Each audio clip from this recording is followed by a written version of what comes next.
Oi, gente, boa noite, tudo bem com vocês? Gente, acabei de fazer o Enem 2024. Linguagens e humanas. Fiz 43 nas duas áreas. Agora sim, gente, linguagem tava fácil, não. Tinha muita questão difícil, tá? Não foi igual a matemática, não. Para algumas pessoas que eu fiz mentoria, falei, matemática do Enem 2024 tava mais tranquilo. Eu achei muito rápido a prova. Agora, linguagens não tava fácil, não. Tava o cão linguagens do Enem 2024. Eu só fiz esse desempenho porque eu fiz, tipo assim, fragmentado. Eu dividi entre ontem e hoje a prova. Se fosse real, eu acho que eu faria, tipo, menos 39, 40, porque tava muito difícil, gente. O Enem, imagine, oficial, nessas condições, tava muito difícil. Depois vocês me contem também o desempenho de vocês nessa prova, porque eu achei bem difícil. Mas tem muita questão pra gente discutir, tem muita restrição, muita extrapolação pra gente conversar aqui. E vai ser bem produtivo essa mentoria de linguagem. Isso aqui é para aprofundar ainda mais os conceitos de restrição e extrapolação. Deixa eu tirar esse negócio aqui da tela. Na última mentoria eu deixei. Teve questão difícil, viu? Essa aqui mesmo, essa. Deixa eu ver. Oxi, saiu minhas anotações. Cadê? 400, 2024, cadê? Ô, que SAS, doido. Segundo Enem, primeiro SAS. Oxi, será que apagou, velho? Ah, não. Oxi, tô ficando doido. O negócio tá aqui, anotado. Essa questão mesmo foi o cão, gente. O cão, essa questão. Puta que pariu, viu? Ó, bora pegar inicialmente. Não, deixa as questões que eu errei depois. As que eu fiz anotação. Ó, essa já tá com a marca texta porque eu achei legal de alguma forma, tem alguma coisa pra passar pra vocês. Não necessariamente é porque é questão difícil, tá? Mas é porque eu sei que vocês se embolam. Isso aqui mesmo eu anotei, ó, restrição. Bora começar lendo o comando. A reportagem apresenta duas iniciativas, o livro Amazonês e as camisetas Caboquês Ilustrado. Né? Tá falando de duas iniciativas, quem sabe que isso é para de certa forma, auxiliar o povo, né, esse povo indígena, dar visibilidade, essa palavra correta. Entregar visibilidade para essa galera, né? Sempre vai ter uma questão no Enem que é dessa forma. É para trabalho indígena, por exemplo, né, uma forma de trabalho indígena, enfim, sempre vai ter essa questãozinha aqui. Esse aqui, o cara faz um livro, isso aqui é uma camiseta, ok. Só que aqui é de linguagem, né? Tá demonstrando a linguagem do povo. Lembrei dessa questão agora. Com a temática comum, essas iniciativas, beleza. Aí deixa eu ver o que eu marquei. Vocês podem ler a questão aí, viu, gente? Não ficar lendo texto, não, porque eu acabei de fazer 90 questões. Pelo amor de Deus. Leiam vocês. Ressaltam diferenças entre o falar Manaura e outros falares, que foi que eu fiquei em dúvida, né? E valorizam o repertório linguístico do povo amazonas, né? Ressaltam diferenças entre o falar Manaura e outros falares. Lembrei, ó. É porque o texto, gente, o que acontece, ó, tem a camisa. A camisa, quando você pega uma camisa, tipo aqui em Salvador tem muitas camisas. Aí o povo coloca lá barril, lá ele, que são palavras que eles usam muito aqui, que são palavras daqui da Bahia, né? Daqui de Salvador que a galera usa. Só que na camisa não tem nenhuma diferença, não tá escrito assim, por exemplo, barril. A galera daqui de Salvador fala barril. Só que barril significa o quê? Barril é algo difícil. Não tem a explicação. A pessoa só coloca a palavra barril. Ou seja, só tá enaltecendo o falar do povo daqui, entendeu? Então, é exatamente por isso. Deixa eu só pegar aqui rapidão, o controle aqui do ar-condicionado. Mas a questão, o foco da questão é que as línguas estão valorizando o repertório linguístico do povo amazonas. Veja que é uma alternativa muito mais ampla, né? Valorizam o repertório linguístico do povo amazonas. Ó, a letra C. Ressaltam diferenças entre o falar Manaura e outros falares. Pô, se fosse ressaltar as diferenças na camisa, né, que ele tá falando aqui, do povo caboquês, ia ter o quê? Por exemplo, barril é a mesma coisa, e tem uma explicaçãozinha embaixo, né? Barril é igual difícil, algo assim. Só que não tem essa explicação, é só o nome. Vocês entendem? Eu só coloco o nome na camisa, tipo barril. Não tá querendo explicar nada, não tá querendo demonstrar, pô, aqui é barril, lá não sei aonde vai chamar de difícil, lá não sei onde vai chamar de tal coisa. É igual a mandioca, mandioca em tal região vai ser aipim, em tal região vai ser mandioca mesmo, aí tem vários e vários nomes. Ele não tá colocando as diferenças, é como se ele estivesse simplesmente colocando na camisa mandioca, para exaltar o falar daquele povo e pronto, não tá colocando diferença, colocando as diferenças, né, entre essa palavra e as das outras regiões. Aí por isso seria uma restrição, né, porque isso aqui não tem no texto, né, não tem essa parte no texto. Partir para a próxima, mas eu acho que ficou bem evidente, né, que aqui a gente sempre busca as alternativas mais amplas, eu até coloquei na hora sem restrição aqui. Aí, falei que eu ia pegar o controle, o controle do ar-condicionado, nem peguei. Deixa eu pegar aqui.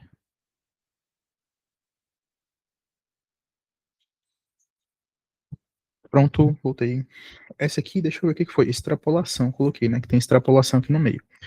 Deixa eu dar uma lida para lembrar dela. O conjunto dessas práticas, tá falando dos cavaquinhos, né? Ah, esse aqui que tá falando lá de Portugal, que tem um cavaquinho lá de Portugal, aí depois chega no Brasil, né? Aquela apropriação cultural. E aí vai mudando, né? Vai mudando os instrumentos, colocando novas coisas. Sempre tem uma questãozinha dessa no Enem. O conjunto dessas práticas musicais demonstra que os instrumentos mencionados no texto adaptam suas características a cada cultura, assumindo uma nova identidade, né? Só que na época, na hora que eu fiquei fazendo essa questão, eu fiquei em dúvida entre, deixa eu ver, essa aqui, ó, a letra D, tanto é que eu fiz algumas marcações. As outras eu nem li direito, porque, tipo, eu sabia que não era. Refletem a dependência da utilização da matéria-prima europeia, não tem essa dependência, né? Pô, não tem isso. Na verdade, a União Europeia que pega da gente, a Europa que pega da gente matéria-prima, nada a ver, né? Enfim. Comprova a hegemonia portuguesa, como assim? Na invenção dos cardófonos dedilhados. Ele ainda especificou um negócio aqui, fez uma restrição de um negócio que está no texto, nada a ver, né? Mantém nomenclatura própria para garantir fidelidade às formas originais, não. Não tem nomenclatura própria, até porque ele muda, né? O cardófono tem vários nomes, o ukulele, né? Só que ele começa falando de cavaquinho. Aí tem uma família, né? Cadê, ó? Família do cavaquinho. Tem vários e vários nomes ali. Enfim, aí eu nem fiquei em dúvida nessas. Mas eu fiquei em dúvida um pouquinho na hora na D, mas não foi aquela dúvida, meu Deus do céu, eu vou morrer aqui, igual a gente fica em algumas questões, né? Tipo, meu Deus, parece que tem duas certas. Uma dúvida mais boa. Ilustra um processo de dominação cultural. Eu fiquei com dúvida na hora, só que depois eu percebi, pô, não é. E principalmente depois que falou choque cultural.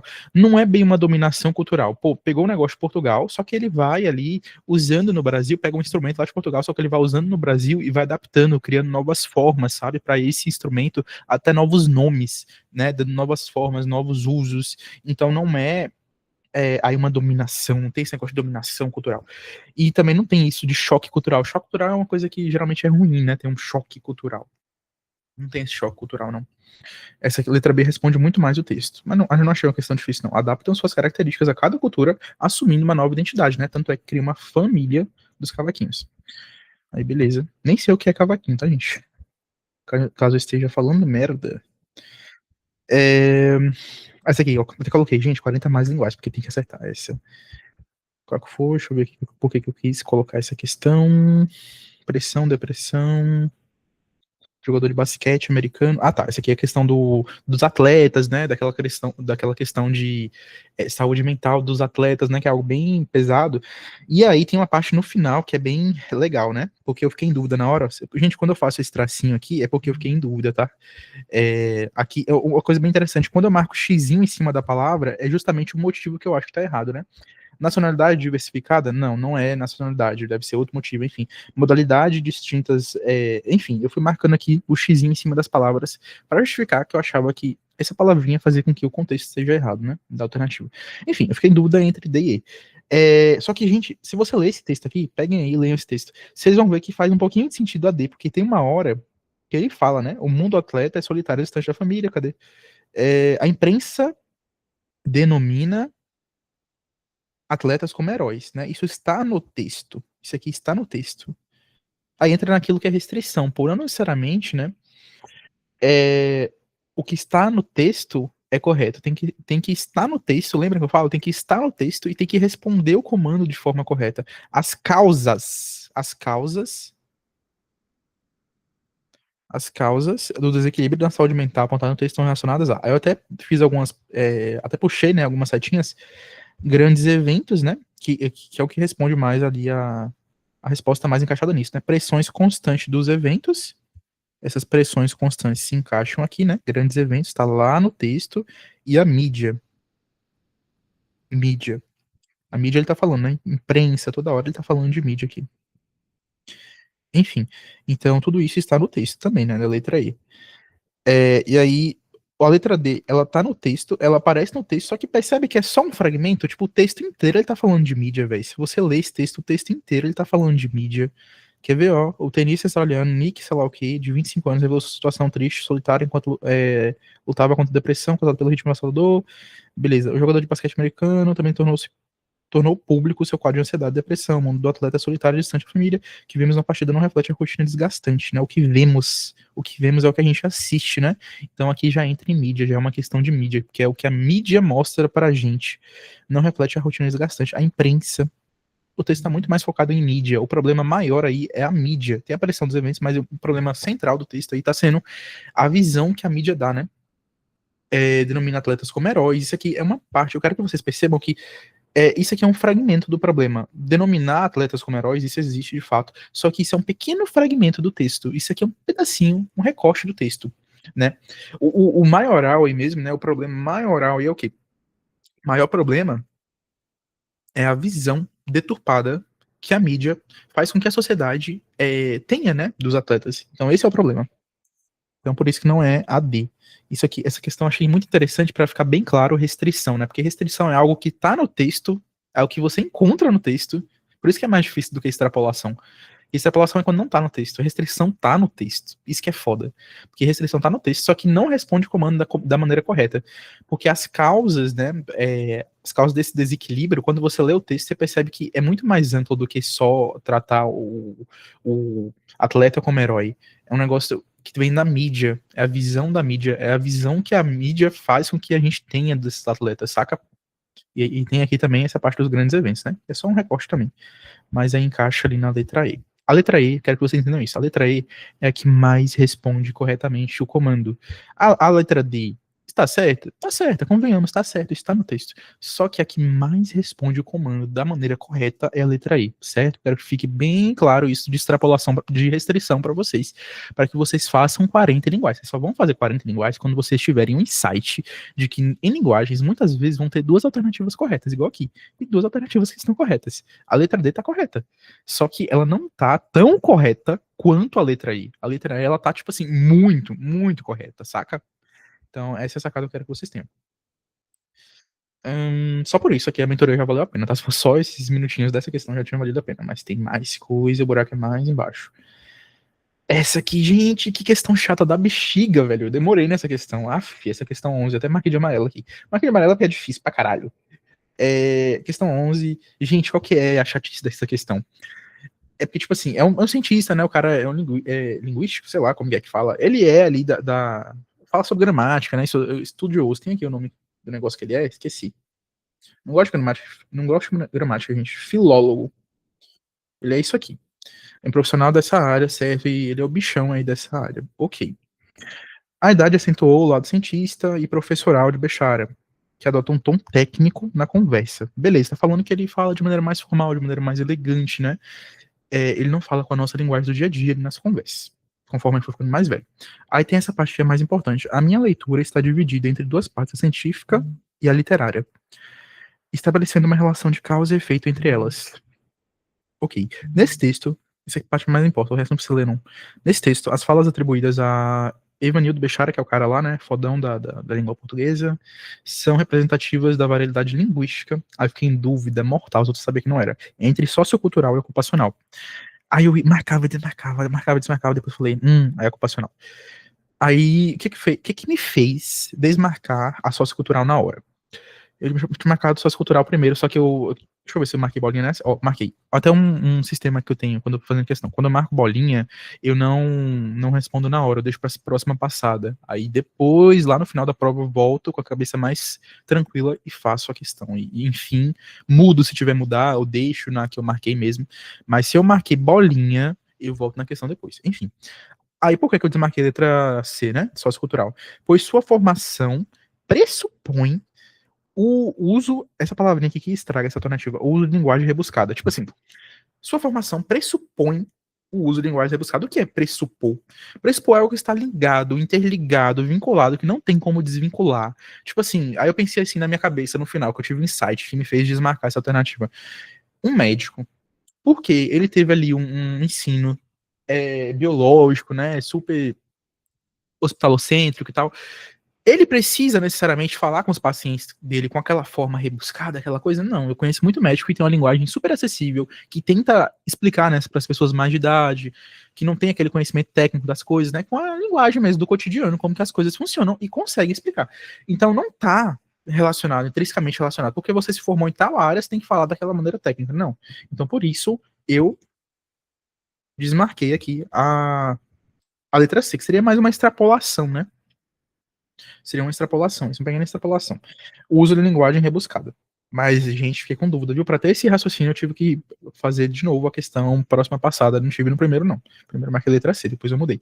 A letra E, ocupacional, pois ele faz os usos de termos específicos de sua área de atuação. Só que aí na hora eu fiquei pensando, que termo específico é esse, né? Porque eu sei que quando é um médico, ele vai ter vários termos específicos, né? Hipóxia, sei lá, vários outros termos que ele usa, abrevia, né? Só que no caso desse cara, que termo específico ele usou? Aí depois no final que eu falei, ah tá, eu letrei. Porque ele usa aqui no texto, ó, até marquei aqui, ó, tá vendo? Científica literária, tinha marcado quando eu fiz. A gente não aprende isso, eu não sei o que é isso, né? Uma leitura científica e uma leitura literária, eu não sei o que é isso. Isso aqui é um termo lá da gramática, do filologia, né? Acho que é assim que chama, sei lá. Da área que ele estuda, a linguagem científica e a linguagem literária. Isso aí são termos, entendeu? Dele. Então por isso que eu marquei essa aí. Mas, ó, gente, difícil, viu? Difícil, não foi fácil. Deixa eu ver se tem outro. Se eu não marquei nada, gente, é porque eu considerei a questão fácil ou tipo, média, e não tem tanto assim pra agregar pra gente aqui. Fiz mais no automático. Tô vendo que isso não tem nenhuma que eu quero falar pra vocês. Gente, se eu não marquei nada na questão, velho, se eu não marquei um X, é porque ela era muito fácil. Pra mim, né, pelo menos, eu achei muito fácil. Hum, tô vendo se não tem nada pra entregar pra vocês nessas questões. Para agregar conhecimento, relação complexa entre as vivências pessoais dos artistas e referenciais estéticos de matriz africana, não. Comprovar a relação. Tá, vai passar, parece que eu marquei mesmo, né? Se eu marquei é porque são essas. E pronto. Ah, essa aqui foi uma questão que eu errei. Achei questão, assim. Achei estranho, eu vi a resolução aqui, mas mesmo assim, tô meio. Achei estranha ela. Para mim, tem duas respostas. O recurso utilizado na progressão textual para garantir a unidade temática dessa crônica. Na verdade, fiquei em três alternativas nessa, que loucura. Essa foi uma das duas que eu errei, né? Acho que foi duas ou três que eu errei, não sei. Enfim. Sempre passo nervoso quando leio. Aí tá falando sobre coisa, coisar, né? Enfim, coisa. A gente usa coisa muitas vezes no dia a dia. Eu mesmo sou louco nessa palavra, coisa, sempre tô usando. O primeiro banho de minha filha foi embalado pela minha voz dizendo. Enfim, aí ele tá falando sobre a progressão textual. O assunto é coisa, né? Essa palavra coisa, né? E ele tá falando sobre qual é o recurso, né? De progressão que ele usa. Aí tá aqui, intertextualidade. De primeira análise eu pensei que era, mas depois eu desmarquei. Intertextualidade marcada pela citação de versos e letras de canções, né? Eu pensei de primeira análise na que era, só que depois eu pensei, pô, ele tá restringindo. Essa alternativa tem uma restrição, se liguem. Marcada pela citação de versos de letras de canções. Ele só fala de versos de letras de canções. Então, se é só verso de letra de canção, quando o texto for fazer alguma análise com o verbo coisar, né, ou a palavra coisa, né, quando estiver falando, dando exemplo dessa palavra, ele só vai dar com verso, com música, né, com letra de canção. Não pode dar em outras circunstâncias. Só que olha aqui, o primeiro banho de minha filha, cuidado, além de uma coisinha, tá falando do banho da filha dela. Isso aqui não é uma música.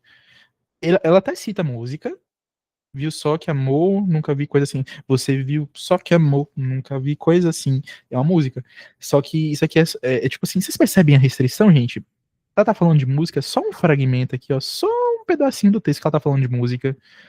E ela usa a palavra coisa em várias circunstâncias, várias circunstâncias. Ela fala do banho da filha dela, ela fala, depois fala de música de novo, né? Alguma coisa acontece no meu coração, é uma frase, eu acho que é uma frase só, né? Enfim, alguma coisa usa a frase, usa uma circunstância da vida dela e usa a música. Você percebe que não é só música? Se fosse só música, aí sim, aí seria letra A. Mas ela usa várias outras áreas. Então aqui está a restrição. Tem intertextualidade? Tem intertextualidade. Mas não é só versos de canção. Então por isso é uma alternativa com restrição. Restrição. Tá? Aí na hora eu não marquei essa. Eu marquei letra D. Depois eu vi o gabarito, mas mesmo assim fiquei, não tô concordando muito não. Reiteração, que na hora eu fiquei, né, mas que assim, será mesmo? No final eu acabei desmarcando, mas enfim, né, gente? Foi reiteração, gabarito, letra C. Reiteração marcada pela repetição de uma determinada palavra e de seus cognatos, né? O que acontece? palavra é coisa, né? Só que eu não sabia que coisar, né, o verbo, né, coisar ou coisinha que ela usa lá da filha dela, né, coisinha mais fofa ali em cima, ó, seria cognato. Eu achava que cognato seria uma palavra parecida, sabe? Tipo assim, meio que um sinônimo na hora. Eu não sei, agora depois que eu vi a explicação, isso, eu entendi que isso é cognato, só que na hora eu pensei que seria melhor sinônimo, sabe? Sei lá. Na hora eu dei uma. Aí eu achei, pô, não vai ser cognato, não. Eu achei também que o que dá mais ligação, né, unidade temática e progressão textual nesse texto, na verdade, são essas explicações e associações que ela faz, né, entre verso, entre história da vida dela, isso que dá essa progressão textual, que faz o texto. Progressão textual, gente, é fazer o texto ficar grande, tá? Fazer ela escrever. O que que faz ela escrever, né? Escrever bastante. Aí na minha cabeça foi isso, né? Foi isso desses exemplos que ela dá, o banho da filha, a música, né, a frase, tudo isso que faz. Aí eu tava procurando nas alternativas uma associação, mas só que eu não achei. Aí eu fiquei, tá, né, vamos caçar aqui, faz mais ligação. Aí eu vi a letra D, conexão, marcada pela presença dos conectores lógicos quando e porquê entre as orações. Aí eu vi, né, vários quandos aqui, ó, até marquei. Quando, deixa eu ver se tem outra aqui. Porquê, cadê o porquê? Será que eu só vi um quando e marquei? Ih, só vi um, marquei, tá aqui o erro, né? Eu só vi esse quando aqui, deixa eu ver se tem mais. Só tem um, e eu marquei mesmo assim. Deixa eu ver quando, porque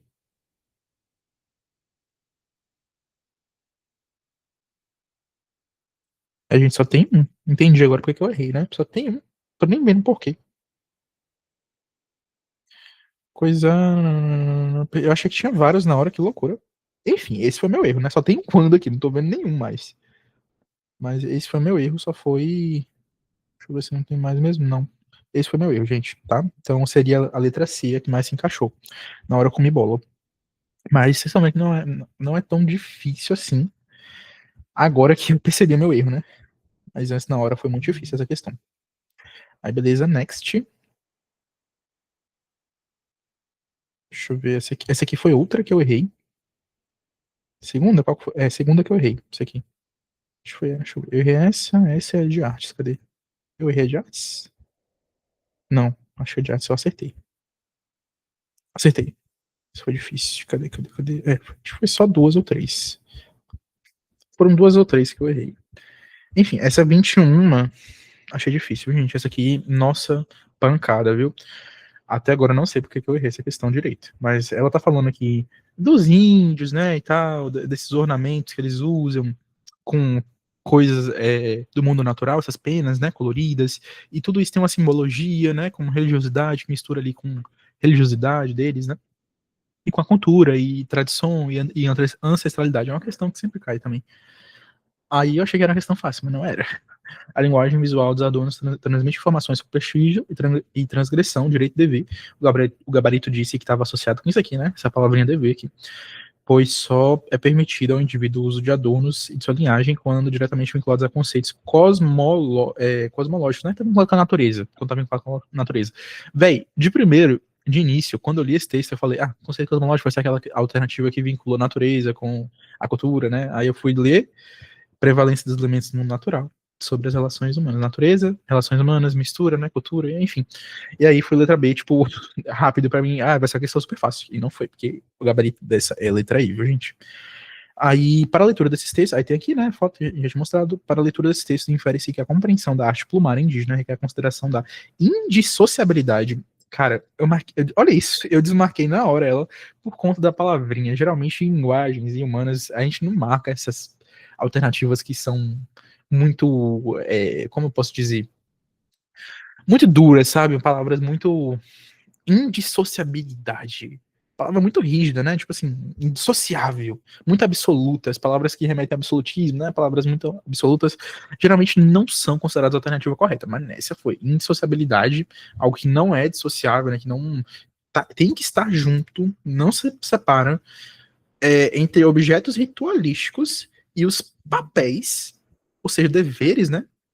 Dos indivíduos na comunidade. Só que, gente, eu acho muita sacanagem essa, porque, porra, ele fala de dever. Mano, é só uma palavra, sabe? Que ele fala. Não tem nada falando. O texto, se ele fosse maior, falando. Não, gente, é porque quem usa tal pena aqui tem esse dever. Quem usa tal outro ornamento, tal outra. Enfim. vai fazer tal coisa na casa, que tem uma função com separar os deveres, saca? Se tivesse isso, seria mais fácil, mas porra, ele só fala dever ali um momento do texto. Caraca, viu? Aí, sinceramente, a gente ainda não entende porque está incorreta. Se vocês entenderam, me falem, porque eu ainda não entendi. Para mim, a letra B vai continuar sendo letra B, até que me prove o contrário. 22. Puta questão difícil. Na minha opinião, foi a questão mais difícil da prova. Puta que pariu, velho. Eu tô falando muito palavrão nessa mentoria, né? Mas, gente, desculpa, porque eu fico assim, com essa energia quando eu faço uma prova. Quando eu acho questão muito difícil, eu fico xingando a questão. Essa aqui foi uma questão muito difícil. Pra mim foi a mais difícil. Não sei até rir como que foi, mas eu achei, gente, muito cabulosa essa questão. Por quê? Porque, pra mim, sabe quando você fica em dúvida entre duas alternativas e as duas estão no texto? E você consegue imaginar as duas no texto, você consegue. Porra, faz todo sentido as duas. Essa foi uma dessas pra mim. Tem um texto, né? Racionais. E aí, beleza. Texto 2, ele falando, né? Pode-se dizer que várias experiências né, erradas disso. Tá falando sobre a violência, né? O texto falando, pô, o texto 1 está falando sobre a violência, essa música fala sobre a violência, enfim. E a violência causada por inveja e por vaidade também canta a relação entre as classes sociais, sempre violenta, o racismo, a miséria, enfim. Tá falando que é sempre violenta as relações entre as classes sociais, ok. E aí isso na música aparece, né? Só que, bora fazer essa alternativa, gente. Eu já vou explicando. As que me deram mais dúvidas foi C e E. Olha a quantidade de risco que eu fiz. Porque eu jurava pra mim que uma tava certa, essa aqui eu marquei 2 riscos, essa aqui eu marquei 3. Tentei ver 3 vezes essa questão. Marquei na verdade, eu vi 5 vezes ela, né? Porque são 3 riscos na letra C e 2 riscos na D. Significa que eu marquei 3 vezes a letra C, ou seja, eu li a questão 3 vezes para marcar a letra C, e eu li a questão 2 vezes para marcar aqui a D. Que loucura, 5 vezes eu li essa questão. Tá. A letra da canção, a tematização da violência, né? Tematização é como essa violência aparece no texto, né? De que forma tá aparecendo no texto, né? Está como tema ali, né? Central. Aí eu marquei, a resposta correta, que foi a que eu marquei, né? Não sei como acertei, mas fiquei feliz. Como um procedimento metalinguístico que concebe a palavra como uma forma de combate à insubordinação. Onde que está a metalinguística? Tá aqui, ó, no início. E foi a parte que eu achei realmente mais forte do texto, foi essa. Minha palavra vale um tiro. Isso aqui é metalinguística, né? Porque ele tá escrevendo e falando da palavra dele, da escrita dele. Isso é metalinguística, né? Não preciso ficar revisando o que é metalinguística, vocês já sabem a essa altura do campeonato. Vale um tiro. E isso tem uma tematização da violência, porque o tiro é uma forma de violência, né? A palavra libélica aqui, enfim, né? Então, tem a metalinguística aqui na palavra, minha palavra, colocar meta, aí vocês sabem, e tem a violência, né? Que aí tematiza a violência. Tá, na minha cabeça a primeira análise foi fácil, assim. Tem tudo, ok. Só que o segundo também tem. Isso que é foda, a letra D também tem. E eu tenho muita munição aqui, né? Violência também, muita munição e tem muitas palavras, né? Ok, isso pra mim eu achei muito forte, né? Por isso que eu acabei indo letra C. E tem disposição pro bem e pro mal. Ó, aqui de novo, né? A violência. Talvez eu seja um sádico, um anjo, um mágico, um juiz, um réu. Aqui que tá, gente. A letra D, ela joga muito com isso. Nas definições ambíguas, né? Você vê que 880 aqui. Cadê? Sádico ou um anjo. Anjo é uma coisa boa, sádico é uma coisa mal. Mágico é uma coisa intermediária, né? Juiz ou réu. Ó, o 880, tá vendo? Aí na hora eu pensei, pô, ele tá querendo. O texto 2 ele leva muita gente pra essa ideia, ó. A violência causa por inveja e verdade. Pô, peraí. Pode-se dizer que as várias experiências narradas dos discos racionais tratam no fundo só tema, violência que estrutura a nossa sociedade, ok. O grupo canta a violência que estrutura as relações entre os familiares, amigos, ou seja, todos os tipos de violência, né? Traficante e viciado, canta a violência do crime, a violência causada por inveja e verdade. Também canta a relação entre classes sociais, sempre violenta. O racismo, a miséria, o bachelário, tá? Alcoolismo, jornalismo, poder policial, justiça, existem por meio da violência. Ou seja, está falando que a violência existe em todos os cantos. O texto 2 leva a gente a acreditar nisso. A violência existe no bom, existe no ruim, existe em todos os lados. Violência em tudo, né? E aí que é foda. A mente da pessoa, quando extrapola, isso que é foda. A letra D é extrapolação total, gente. Depois fui perceber isso. Isso aqui foi um raciocínio que eu extrapolei, entendeu? Na minha cabeça, na hora, eu extrapolei. Que a violência está em tudo. Por conta desse bendito texto aqui, né? Maldito bendito, que loucura. desse texto aqui 2, porque, cara, esse texto 2 ele faz a gente extrapolar, saca? Desnecessário, tem que sair daqui esse texto 2. Aí quando você vai ler aqui o finalzinho, juiz e réu, coisas opostas, sabe?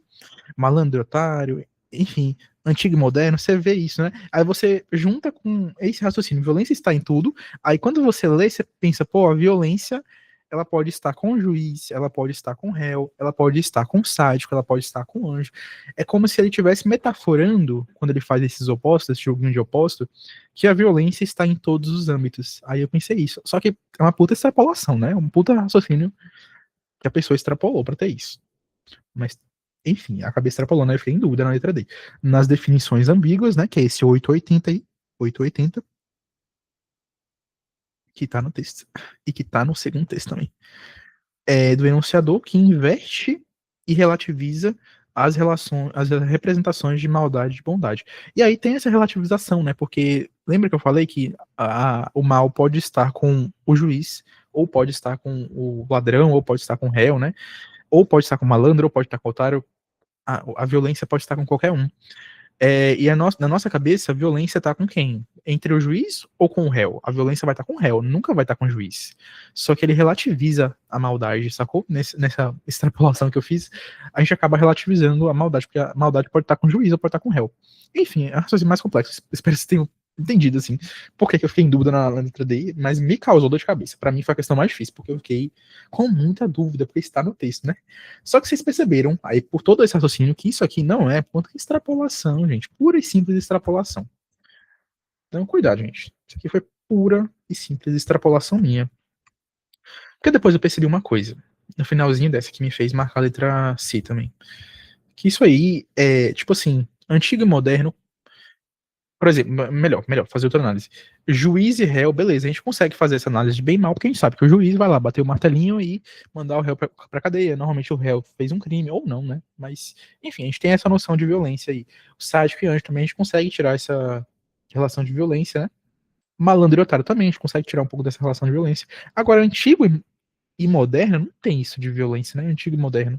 Imortal, não tem. Revolucionário ou marginal não tem essa relação de violência, né?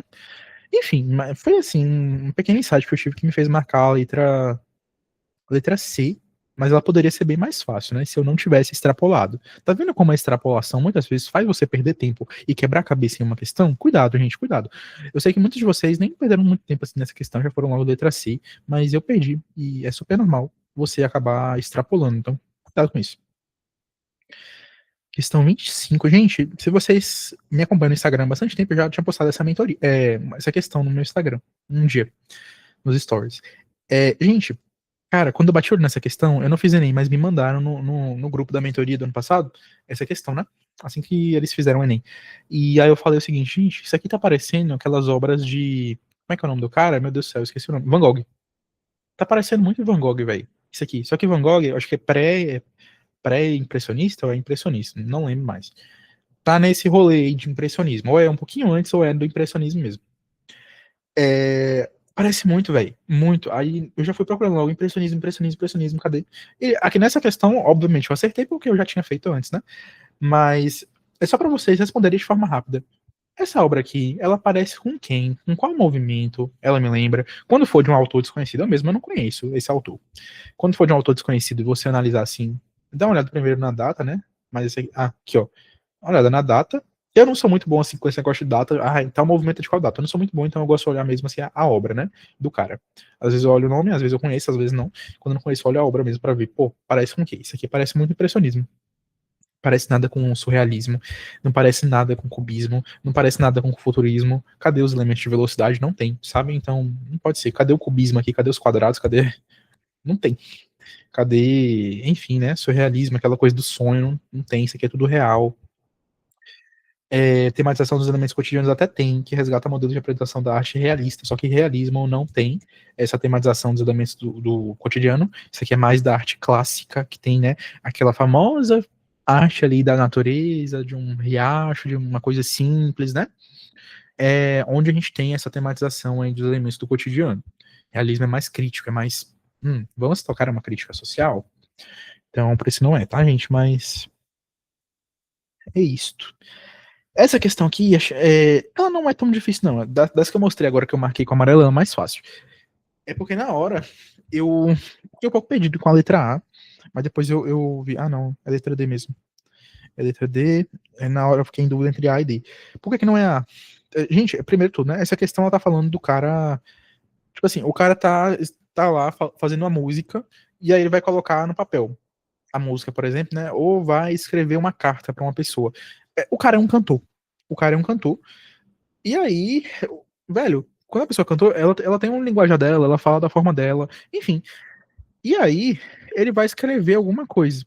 E aí tem uma briga com o amigo dele, e o amigo dele fala assim, cara, você tem que escrever de maneira correta, você não pode escrever como você fala. Tipo, eu tô falando da minha forma agora, com a linguagem que eu falo no dia a dia.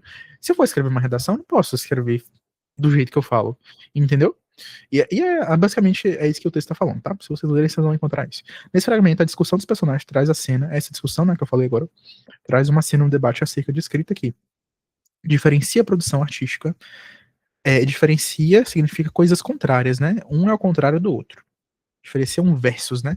Produção artística do registro padrão da língua. Produção artística é o cara escrever ali a letra da música dele, ele escrever, por exemplo, um livro, escrever alguma coisa, né? De forma mais erudita, de forma mais. Escrever algo que necessite que seja na norma culta, né? Diferencia isso do registro padrão da língua? Não, não diferencia, na verdade, iguala, né? Porque quando a gente vai escrever algo de maneira formal, tem que ser no registro padrão da língua. Tipo assim, se eu for escrever uma redação, tem que ser no registro padrão da língua, que é norma culta, né? Norma culta. E é um sinônimo. Registro padrão da língua. Norma culta, tá? E aí, a produção artística, ela tem sim que estar. E não diferencia, né? Na verdade, o texto é igual. O cara fala assim, pô, você vai escrever, você tem que escrever certo. Certo para ele é o quê? Certo, né? Certo é escrever com a norma culta, é escrever com a linguagem formal, tá? E não tem essa diferença, não. Da de iguala, é o contrário. E a letra D contrapõe o preciosismo linguístico, né? Que é isso de, você tem. Hoje em dia a gente sabe que não necessariamente você precisa. Você vai escrever uma música, não necessariamente você precisa escrever de forma corretíssima, né? Tem muita gente que usa a linguagem do dia a dia mesmo, e isso dá super certo. Contrapõe o preciosismo linguístico, que é isso de você. Não, você tem que fazer tudo escrito da maneira correta. Você nunca pode escrever da forma como você fala, ou com uma variedade linguística, né? Uma variação linguística, na verdade. Uma variação linguística. Você tem que escrever tudo certinho com a norma culta. Que é isso que é preciosismo linguístico. Há situações de colocalidade, né? E é isso exatamente que a gente tem no texto. Preciosismo linguístico versus situação de coloquialidade. Não é tão difícil assim essa. 25 já expliquei, né? 28. Vou ter um PQP aqui. Para apresentar a apropriação literária. Gente, que questão difícil da porra! Gente, Machado de Assis nunca erra, né? Sempre é uma questão, uma bomba. Meu Deus do céu, cada vez que eu faço Enem, eu afirmo essa tese cada vez mais, que viu Machado de Assis, tenha medo. E essa questão era a questão de Machado de Assis, né? Não era só dele, não era ele que escreveu, né, que fez o texto. É, não é um texto dele, só que usa um recorte dele, entendeu? Usa um pedacinho ali do texto dele, enfim, da história dele, e acabou sendo difícil. Na verdade, tem outra de Machado de Assis, tava pensando que era ela, não é essa não, mas essa também é difícil. Que é assim, lascada, gente, difícil pra caramba nesse Enem. Mas também é difícil, vou explicar por quê. É uma questão que basicamente ela pega ali uma história, né, dos livros de Machado de Assis, aí contextualiza um pouquinho, dá uma contextualizada, e aí ele passa o ponto de vista dele depois, né, pra falar da obra dele, que é Capitu. Falando que ele se inspirou na obra de Memórias Póstumas, né, pra fazer Capitu. Aí, beleza. Para apresentar a apropriação literária que faz da obra de Machado de Assis, o autor dessa obra, aí tem três alternativas que eu fiquei com dúvida na hora. Foi essa aqui em letra A, marquei até PQP, relaciona aspectos centrais da obra original e então reafirma o ponto de vista adotado. A letra E, que é o gabarito que eu marquei, graças a Deus, mas fiquei com dúvida. E qual que foi a outra? Letra C ou letra D? Qual que foi? Justifica as razões pelas quais atua certa abordagem, justifica, reconsidera. Letra D.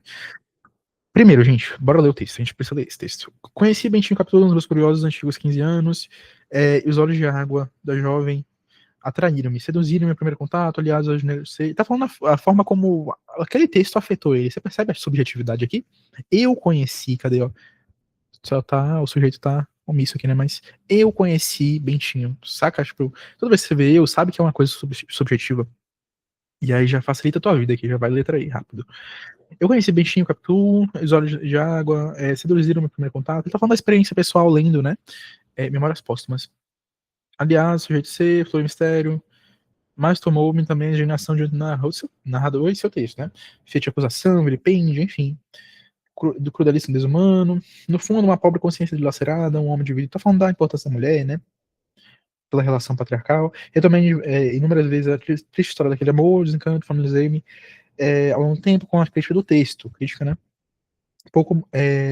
Muito pouco, escapam bem das traçadas linhas libelo, nem sei o que é isso, condenatório, no mínimo, concedem a ré, o beneplácito da dúvida. Converte, né, num enigma indecifrável, esse atributo consagrador, beleza. Eis que, diante de um retorno ao romance, veio a iluminação. Por que não dá voz plena àquela mulher, né, que foi a mulher lá do livro, né, de Machado de Assis, enfim. E aí que ele vê a inspiração para criar a Capitu. Por que não dá voz, né, enfim. Maquiavelismo do companheiro se converte numa das mais fascinantes criaturas do gênio, que foi Machado de Assis, beleza. A empresa era temerária, mas escrever é sempre um risco. Apoiado no espaço de liberdade que habita a literatura arrisquei-me, que aí foi quando ele iniciou e fez a obra dele, né? O resultado desse livro que, além túmulo, com Brás Cubas, adorando os olhos, ressaca, assume a luz do mistério da arte literária. Próximo texto, seu discurso sua verdade. Enfim, tá falando que ele basicamente usou como inspiração o livro de Machado de Assis para dar voz a essas mulheres que antes eram caladas, né? Enfim, mulheres empoderadas, né? Aquele negócio de mulheres empoderadas. Enfim, para apresentar a apropriação literária que faz da obra de Machado de Assis, o autor desse texto relaciona aspectos centrais da obra original. O que é relacionar aspectos centrais, né, da obra? Até coloquei como uma restrição aqui. Porque, gente, relacionar aspecto central da obra, seria o quê? Uma resenha, né? Uma resenha, algo que seja uma resenha da obra, algo que não tenha eu no meio subjetivo, né? Não tenha o subjetivo no meio, seja algo mais, pô, como que é aquele texto e pronto, fazer uma resenha do que acontece, os pontos centrais da obra. Isso a gente encontra em uma resenha, só que esse texto não é uma resenha. Por isso, o central, né? O erro tá nesse central. Para ser central seria uma resenha. Não é uma resenha. Isso aqui é basicamente, aqui é um relato, né? Eu conhecia mais um relato aqui, essa parte. E aí depois vem a explicação de onde veio a inspiração, né? É como se fosse acho que é sinopse que fala? Acho que é sinopse, quando, vou até pesquisar para ver. Sinopse é quando a gente começa o livro, tem aquela parte inicial.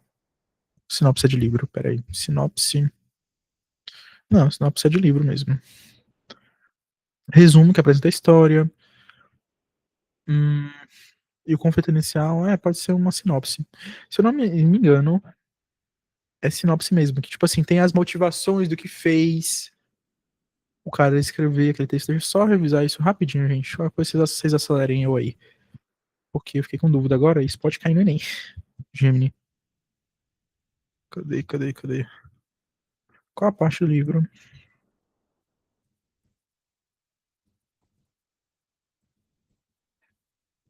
em que o autor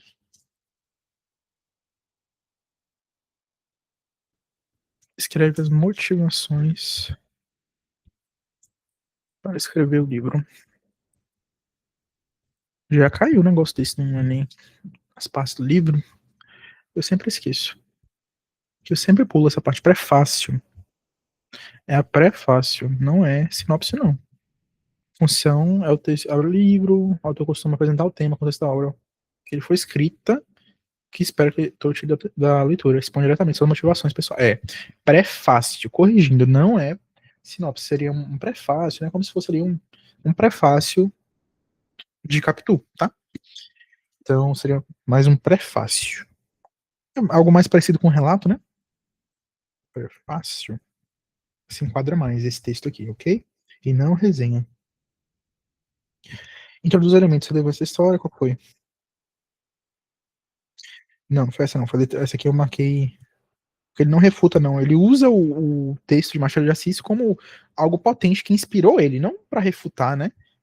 justifica as razões pelas quais adotou certa abordagem e, em seguida, reconsidera tal escolha. O que é você reconsiderar uma escolha? É você ficar em dúvida, né? Tipo assim, vou reconsiderar, vou pensar. Tomei uma decisão e depois eu reconsidero. E aqui não, ele é bem claro, ele quer enaltecer a mulher, né? Empoderar a mulher aqui com esse texto dele. E ele continua lá no final, ele fala, não, eu decidi mesmo, para empoderar mesmo, eu criei Capitu para isso. Ele não reconsidera a escolha dele, não. Reconsiderar é como se ele mudasse de ideia. Ah, não, eu preferi não fazer Capitu, ou preferi fazer um livro que a mulher fosse mais, menos empoderada, né? Fosse mais, enfim, inibida. A letra E foi a que se encaixou mais. Contextualiza o enredo de forma subjetiva e na conclusão, subjetividade, né, que eu já expliquei lá em cima, eu. E na conclusão explicita explicita o foco narrativo a ser assumido, né? Qual que é o foco narrativo? Fala aqui, né? Aqui, ó, a narrativa aqui.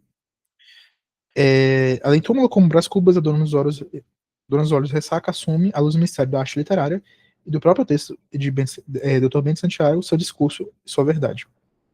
Então aqui tem foco narrativo, né? Que é ele enaltecendo a própria obra. Next. 29, gente, essa questão é dificinha também, hein? Pra mim ela não foi assim tão difícil quanto aquela de Racionais, porém ela foi difícil, tá? Porque na hora, é porque eu tive problemas com essa letra D na hora. Talvez vocês tenham feito até rápido, mas eu achei ela mais chatinha. Às vezes eu fico assim, gente. Às vezes meu problema não são as questões mais difíceis da prova. Às vezes são as questões que são médias ou fáceis, mas porque na minha cabeça acaba ficando um pouco mais difícil na hora. Das reflexões do narrador, apreende-se uma perspectiva que associa a adoção. A gente tá falando de filho adotivo, né? É um texto sobre filho adotivo. E basicamente é uma irmã, né? Que ela tá falando sobre o filho dela. Ou uma irmã que ela tá falando sobre o irmão dela, que é um filho adotivo. Aí ela fala, toda vez que alguém fala esse nome, né, ela sente uma coisa, sente um asco, né? Filho adotivo, só que, tipo assim, é algo que ficou meio banalizado. Quando a gente fala de filho adotivo, algo que a gente já tá acostumado, a gente nem pensa muito, filho adotivo, ok, é filho adotivo, né? Eu mesmo, pra mim, tipo assim, eu não fico pensando muito, é filho de quem? Não, é filho adotivo, ok, ele é filho e pronto, filho. Pra mim, pai é quem cria, entendeu? Só que muita gente não tem essa ideia, muitas pessoas não têm essa ideia de que pai é quem cria, independente do que acontece, e pode ser chamado sim de pai, que pai é só pai biológico, né? Enfim, e aí foi ela falando disso, que muitas vezes ela pergunta, pai de quem, né? Ou filho de quem, né? Porque ela tem essa noção do biológico ainda na cabeça, né? Que é mais preconceituoso e tal. Para ela, pai é só pai biológico. Muitas vezes, né? Por mais que ela não queira que tenha uma relação ali afetiva, isso às vezes acontece. Uma relação da biologia, né? Enfim. Das reflexões do narrador, aprende-se uma perspectiva que associa a adoção. Aí, como eu disse, né? Muitas vezes a gente tem esse pensamento mais de pai biológico, né? Por conta de um estigma que a gente tem. Mas aí seria letra A. Só que, cara, letra D me gerou muita dúvida. Há o conflito entre o termo técnico, né, que é filho adotivo, e o vínculo afetivo. Conflito é algo que está versus, né, contra. Então a gente tem entre aspas, uma luta, né, entre o termo técnico, um versus, né, termo técnico versus o vínculo afetivo.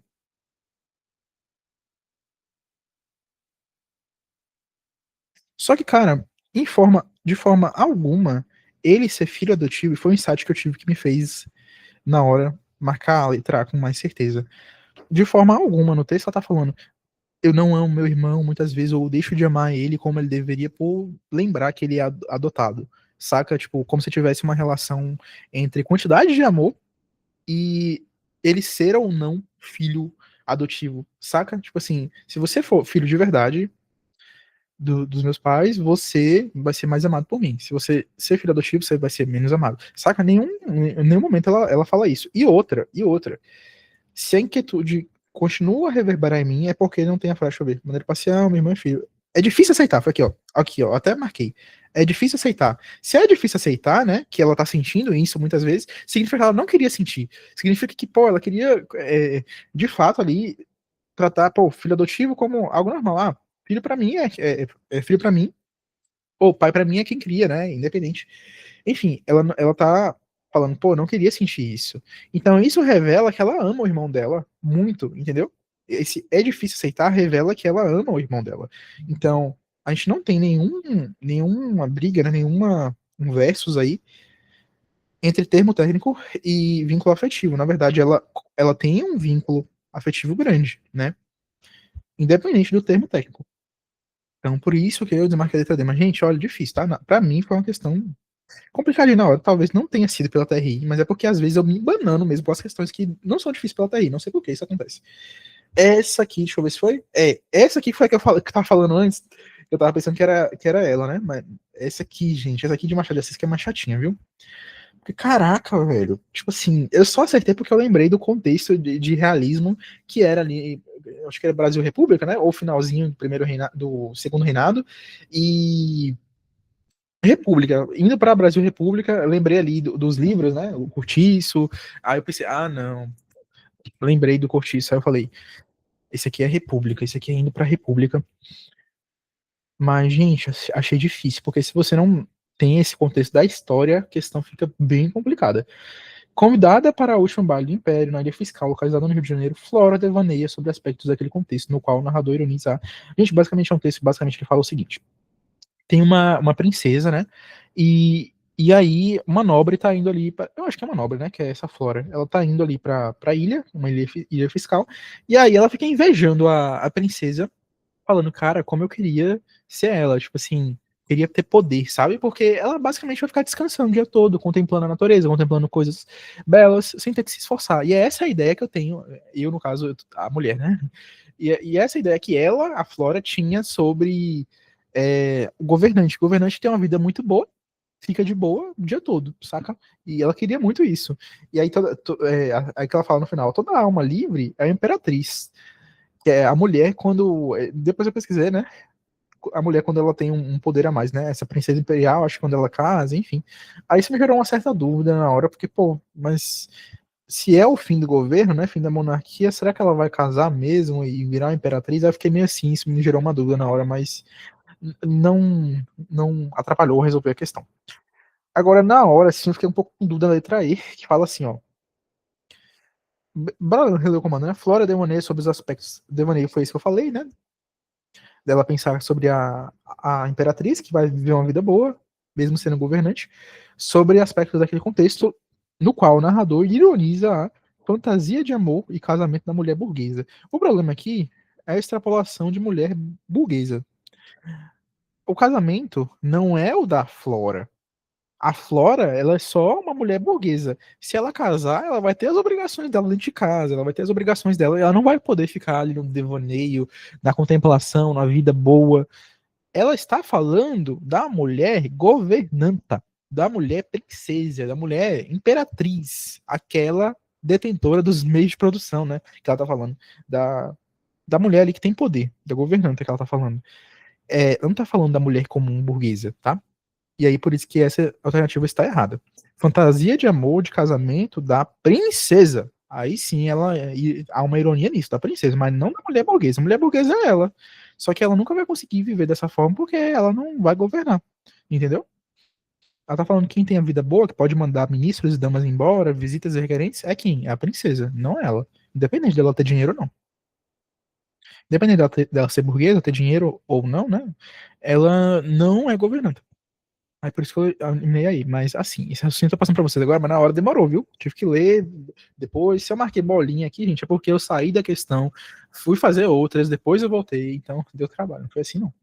Sempre façam isso, gente. Achar uma questão muito difícil, com dúvida entre duas, sai dela, saia sem medo. Eu sempre faço isso, dá super certo. Depois eu volto e magicamente eu consigo acertar a questão, porque eu tenho outro raciocínio. É meio como se eu deixasse de molho a questão, e façam isso. Deixem de molho as questões quando você não consegue achar a alternativa logo de cara. Deixa de molho, depois você volta e magicamente a resposta vai aparecer. Automatizar o casamento, essa aqui foi mais de boa, não sei porque eu marquei para difícil. Mas enfim, mas é uma questão, gente, ó, de senhora, né? Romantismo. E se vocês já leram esse livro, vocês sabem que tem uma relação muito direta com o dinheiro, né? Com a mulher, o cara quer casar com a mulher que é rica e tal, aí termina lá o casamento, se não me engano, enfim. Eu nunca li o livro, porém eu já vi resenha e tal. E aí tem muito essa relação com o dinheiro, do interesse. Tem o amor, mas tem o interesse financeiro, né? Aí por isso vem ali, a interferência da riqueza sobre amor. Então seria por isso. Não achei tão difícil você ter um conhecimento minimamente desse livro aqui. E não é uma valorização, que eu acho que foi o que mais deu dúvida na hora, valorização de relações interpessoais, porque, cara, se você ler o texto, você vê que não tem essa valorização, né, das relações pessoais. tem uma valorização, na verdade, dos contratos sociais, que é o casamento, uma valorização do casamento. Não sei se eu posso falar contrato social, mas instituições social, né? Sociais. Enfim, tem uma valorização do casamento, não da relação. Casamento, sim. Dos vínculos, não, né? Do casamento, né? Sim. As normas sociais, né? Enfim. Isso sim, tem. Interferência da riqueza sobre o amor, a gente vê todo momento, né? Isso é um texto, porque ele tá brigando, eles estão brigando por conta disso. A mulher tá falando que ele foi vendido, né? Que ela comprou ele. Então, enfim, tem isso no texto, tá bem claro, ok? Eu não vou explicar muito essa, não. Agora, essa aqui, questão difícil, gente. Que questão complicada na hora, viu? De artes. Ai, meu Deus. Sempre tem, né? Aí, basicamente, tem essas duas imagens. A gente vê que elas se parecem, né? Só que na hora, o que me pegou nessa questão é que a estética tá diferente, cara. Tipo assim, eu fiquei pensando, padrão? Será mesmo que tem padrão? Porque aqui tá diferente. Tipo assim, aqui parece um negócio mais moderno, que esticou o rosto, né? Esticou o rosto da mulher. Aqui já tá tentando ser uma mulher ali com o rosto normal, não tá tentando deformar, né, o rosto da mulher, tá tentando seguir a simetria, né, de que fato o rosto da mulher tem. Esse aqui não, esse aqui ele tá esticando mesmo, esticou o queixo da mulher lá embaixo, né? Aí fiquei, será mesmo que tem padrão estético? Aí isso me gerou dúvida na hora, vocês não imaginam. Aí eu fiquei entre A e D. As outras não fazem muito sentido, não. Agora, letra A, por que eu desmarquei, né?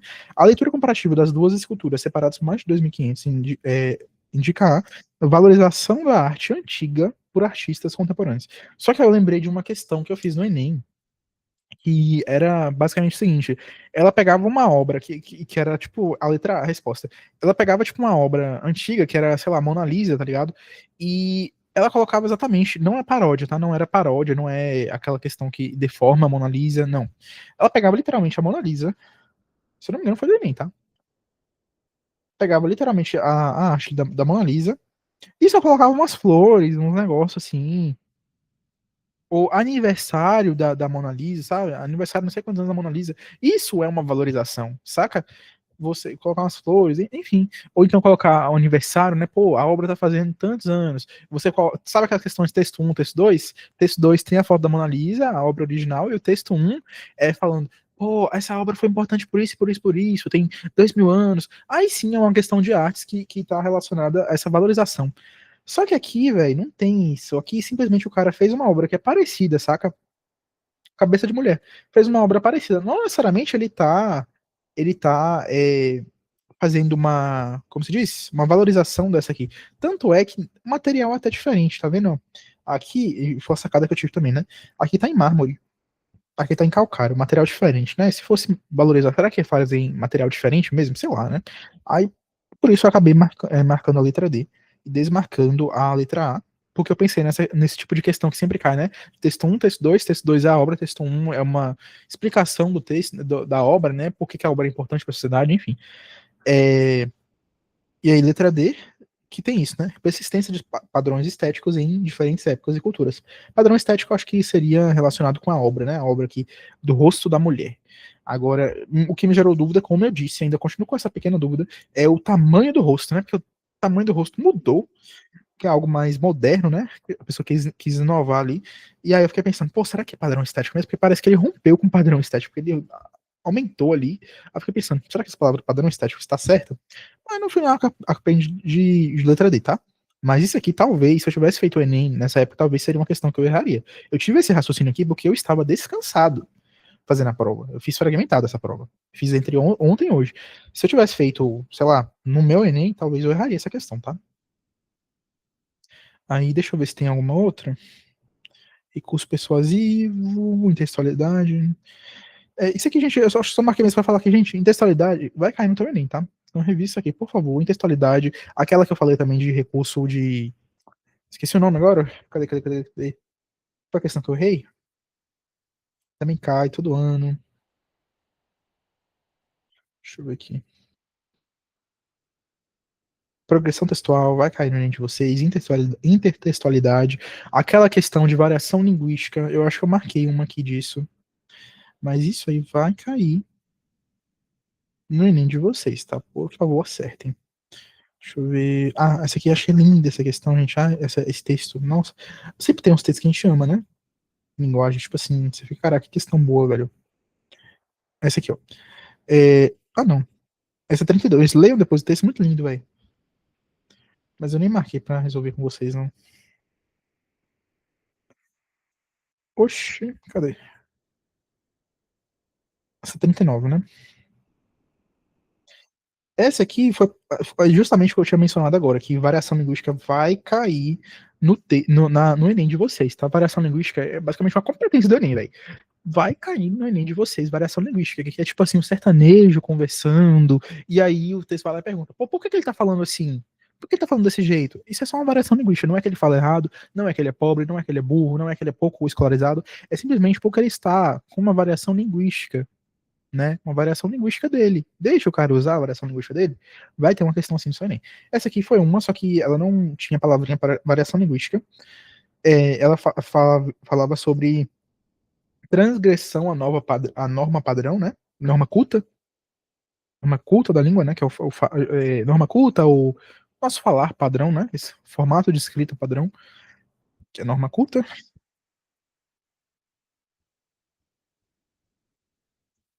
Toda vez que você transgrede a norma padrão da época, né?